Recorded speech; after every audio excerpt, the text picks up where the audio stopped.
Diane, and welcome to another broadcast. I'd like to welcome you to this broadcast tonight specifically because we are going to be focusing on you and a very simple question that I want to share with you and have you start using in your everyday life when you encounter situations that you're trying to maybe improve upon, I guess would be the best way to say it, or situations that you're kind of skeptical about making some changes on. And if you apply this simple question that I'm going to talk with you about tonight, it might help you make some headway on some decision making that you're trying to do for yourself. So welcome. My name is Diana. For the past 25 years, I have been helping women find nutritional plans and fitness programs to help them look and feel their best and live their most authentic life. And for me, over the past couple of years, that has been my research, extensive research, and experimenting and implementing intermittent fasting into my lifestyle. And now I live a completely 100% intermittent fasting lifestyle, and I absolutely love it and have been able to change some major health issues that I had going on, and have really been able to drop a lot of that unwanted, sudden, hormonal type body fat that I had laying on my body very effortlessly once I dialed in a strong intermittent fasting protocol for my life. If you are new and you're joining me on Facebook, please take a second to hit that like button. That way you'll be notified when I go live. And if you are joining me on the rebroadcast or repost onto YouTube, always feel free to subscribe, and then you'll be notified when I upload a new video, which is generally in the morning of the next day after this broadcast. So the question that I would like for you guys to get used to, or I guess more get comfortable with asking yourself, is how is that working for me? And I talk to probably 15 to 20 new women a day who are struggling with hormones and weight gain that they can't get rid of, and body fat that they're disgusted with, and insomnia issues, adrenal fatigue, gluten sensitivities, dairy intolerances, adrenal fatigue, digestive problems, a total gut imbalance. Like, you name it, I've heard it all. And when we start talking about intermittent fasting and the idea of maybe just even simply skipping breakfast, it's such a hard concept for us women to kind of adapt to or even think about doing, because we've been so trained that we have to start our day with a meal. And we really don't need to. And we don't really understand that what can happen for our bodies if we really learn what fasting can do for us. And so I always ask that question, like, well, what is that doing for you? And what I found when I was going through my struggles and when I was kind of doing my research and experimenting is I really got comfortable with asking myself that question, like, what is breakfast doing for me? It took a lot of time. It made me stressed out and rushed in the morning. It made me kind of grumpy with my kids. It was just one more thing that I felt responsible for myself to do. Like, I felt like I had to start my day with a meal. It made me stressed out about my kids because I was shoving food down their throat even though they didn't necessarily want to eat. It set my day up so that I was starving all day long and lacking energy. And over time, it put me in a state of total unhealthiness and insulin resistance and unwanted body fat and unwanted body weight, and literally made me sick. And when I started asking myself that question, like, what is this doing for me? And I couldn't come up with a good, solid, logical answer that was backed up by some data, then I really started learning to let go of some of those things that I had been so trained to hold on to so dearly that really weren't doing anything for me. And so I challenge you to start asking yourself that question. If you are a woman who's suffering, or a woman who is unhappy or not feeling their best, or knows in your heart of hearts or deep down in your soul that life should be better than what it currently is for you, then start asking yourself that question. Is what you're doing working for you? And if it's not, then I strongly encourage you to do some research and find out what other options there are out there for you, and start researching some food things. I know we talk a lot about soy here in my little community and how damaging it is to women, and we're not educated on that. We're not educated on the fact that, you know, that soy lecithin byproduct that's in all of our foods is slowly making us sick and making us miss out on our life. And I know for me, as a 50-year-old mother with a 10-year-old daughter, like if I start doing the math, I'm going to be an old grandmother, like an old new grandmother. And I have to keep my energy up and I have to stay healthy because my kids deserve to have a grandmother for their kids that's healthy and energetic and can be a part of their lives. And so we really do owe it to ourselves as women to do that research and start asking ourselves that question. And then if we don't like the answer that we come up with, then we have to do the next step with, if I'm not happy with what's going on right now or what I'm doing isn't working for me, what are my options? And do the research. We have this amazing opportunity through social media, and we have this amazing opportunity through the internet to have knowledge at our disposal, in our hands, at our fingertips, that we can research enough people and research enough topics and research enough studies and research enough, research projects that we can find a solution to anything that's ailing us today. But we owe it to ourselves to put that time and effort in. And if you're not interested in joining one of my groups, then I strongly encourage that you find someone that you can connect with who has been through what you're going through and is no longer in that place because they've been able to answer that question. What is this doing for me? And they weren't liking the answer, and they got to the point where they found things that they could ask that question and actually liked the answer that they were getting back.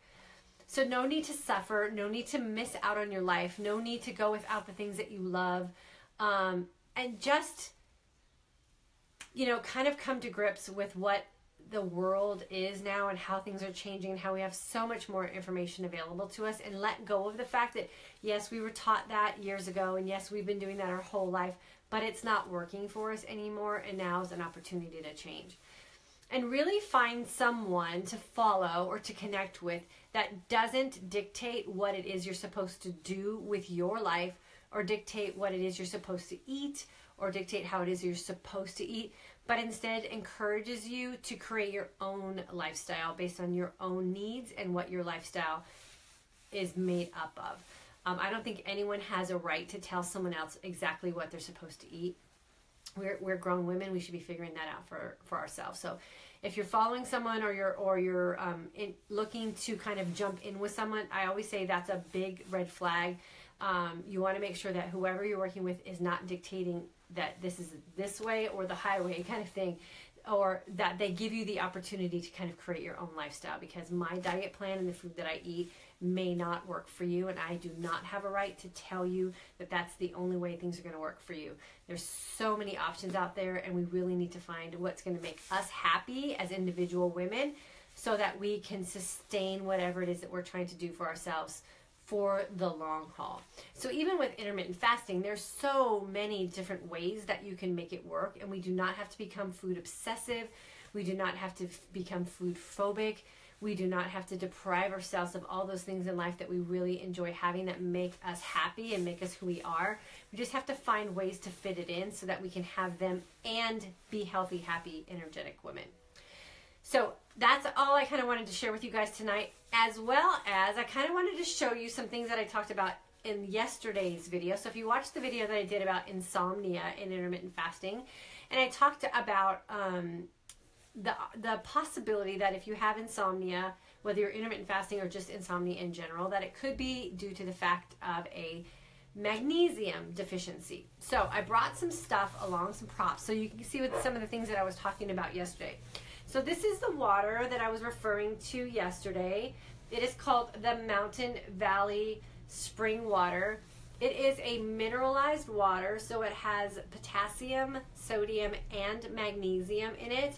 I start every one of my mornings with one of these before I do anything else. So I have one in the bathroom, and I completely drink the entire bottle, which is 25 ounces, before I even start my day. So that way I start my day with plenty of minerals, and I'm not going to start off dehydrated or feeling groggy. I don't have a cup of coffee or anything until I have one whole bottle inside my body. I try to drink 2 of these a day, so one in the morning and then one kind of later in the afternoon. And then the other water that I drink is this, And this is just sparkling water. I personally like sparkling water. And I know yesterday someone asked, what does this spring water taste like? It tastes like water. Like, I don't know. I love water, and I love water plain just like this. I don't necessarily have to have it flavored, although an occasional LaCroix is nice. I was kind of on a LaCroix addiction for a little while, but kind of found that I didn't really want to be drinking out of aluminum cans that much. So I just defaulted to just regular old water. I love the taste of the spring water. They also have this in just a regular water. I love that too. And I love the carbonated water. So I don't know how to describe how water tastes, because water is just water to me. I know it tastes better than my tap water, so I go with that. And I know that it's cleaner than my tap water, so I just kind of default to that. And my husband makes fun of me because he calls that Gucci water. So be it. I'm drinking Gucci water because that water makes me feel good, and tap water doesn't necessarily always make me feel my best, so I defer to that. Another good way to get some magnesium in you is this. I love this. It's pink Himalayan mineral soap. You can use this in a hot bath. I talked about that last night. A great way to kind of cut down the possibility of insomnia is taking a hot bath at night and doing a Epsom salt bath. So if you soak in this, this will put minerals in your body through the absorption of your skin. So this is a great way to get some magnesium if maybe you're not like a supplement type of person. This is a good way to go. And then I just found this, which I absolutely love. It's the same brand, the Dr. Teal's. It's a body wash, and it has Epsom salts, and it also has some essential oils in it. And so this one is called Detoxify and Energize, and it's with ginger and clay. I don't know if you guys can see that because the light's kind of bright. But it's the same brand, the Dr. Teal's. And so I put this on in the shower. It's an oil, and it's not the kind of oil that's so heavy that you feel greasy afterwards, but I personally love to take a super hot, like scalding shower, and that tends to be very drying of your skin. So I get out of the shower, I feel really dry. So I started using this, which has the minerals in it, which I need for my body anyway. And then it also puts some oils, some essential oils on my skin, so I don't feel as dried out.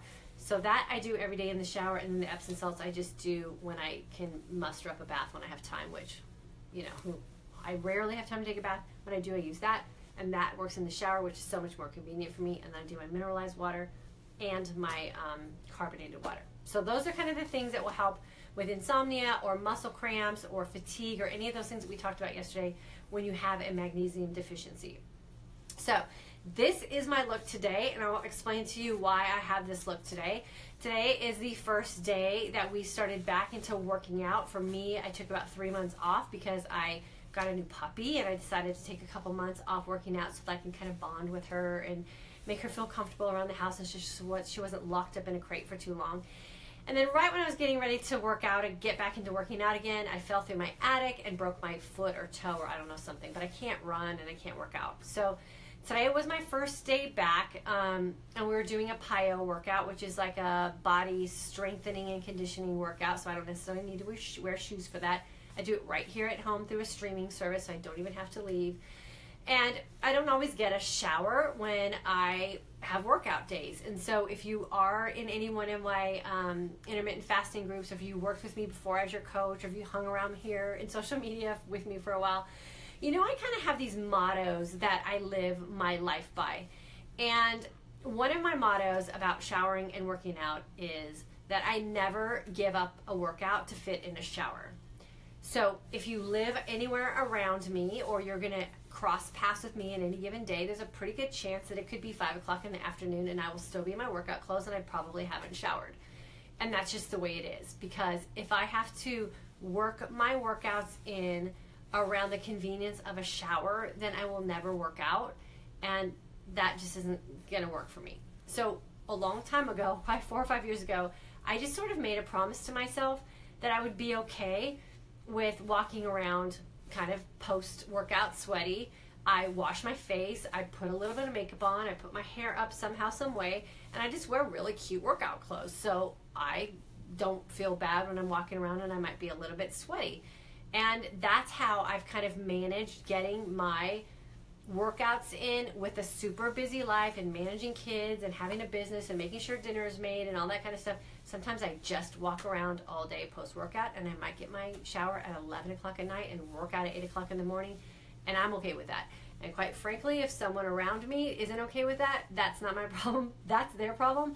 And it's helped me really manage a super busy schedule and keep my priorities in line with what I want for myself and my own health and fitness.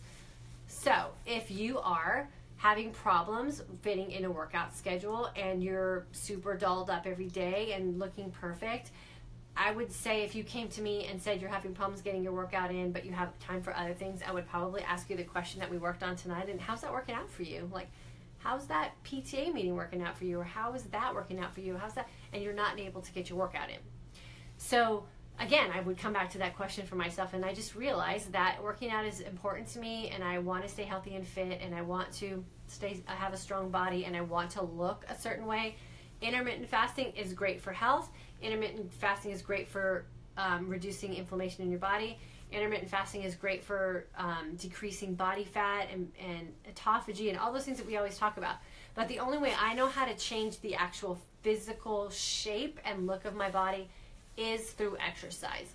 So I can be skinny, fat, and diet and do intermittent fasting, or I can be fit and trim, which is the way I like to be, and that means I have to incorporate some movement and some exercise and actually create some change in my body. So if you're doing intermittent fasting and you're not really liking the way your body looks, then it's probably about that time that you start incorporating some sort of exercise so that you can kind of pull those what I call relaxed muscles in and make them tight again and really define and chisel out the body that you know you have, that you just have to kind of put a little work into so that it'll look the way that you know it should look through losing all that body fat. So let me see. Yes, Pamela Pio is awesome. I have sweet sweat, my husband said. He's so nice. That's because he has to sit next to me all the time when I'm sweaty. I do deserve Gucci water, Pamela. Thank you so much. Let's see. No questions or anything. Day 3 of IF. Pamela, how is it going? Hey, Michelle, Maria, Faith. Thanks for jumping on with me, you guys. How's the IF going? Day 3. So are you feeling fat adaptive? Are you feeling kind of feverish and fluish? Like, what stage are you on? And that's all that stuff that we go over in my intermittent fasting group. So for all those people who are kind of jumping out, she feels awesome. Awesome. That's great. All those people who are jumping into my intermittent fasting group in May, every single day, there's a lesson about what's transforming in your body and in your life as you go through the stages of intermittent fasting, and how we can kind of incorporate that into our lifestyle and how we can understand what that means for us kind of scientifically and chemically so that we understand the process. I always say, and I had to learn this the hard way too through dieting and listening to other people for so many years about what I'm supposed to eat and what I'm not allowed to eat, and if I could have every avocado back that I let go brown because I only eat a quarter of it instead of the entire avocado, like, oh my gosh, like what I would give for that, right? So what you want to do is understand why it is you're doing something. Have someone actually teach you what's going on physiologically in your body instead of just blindly following some meal plan that someone put together that has no idea what is going on in your life. So that's what I really strive for in my intermittent fasting course, and I created it because that's what I had to do, because I couldn't follow all those 20 and 30-year-olds who were doing intermittent fasting. I had no idea like how they were managing that lifestyle, because there's no way I could have lived that lifestyle. So I had to create something for aging women that was realistic, that we could finally be happy and have a social life and eat dinner with our families and go out on a date night and sit on the couch every now and then and have a glass of wine and not feel guilty about it and beat ourselves up about it. And so make sure that you're understanding what physiologically is happening with your body. Why do you feel a certain way? What is it that you're doing that's making your body feel that way? And do you like that? And is that working for you? And if it's not working for you, I guarantee you there's a tweak that we can do so it can work for you. Because if you're happy and healthy, then that's a win. If you're healthy and not happy, like, ooh, why bother? And if you're happy and not healthy, like, there's problems there too.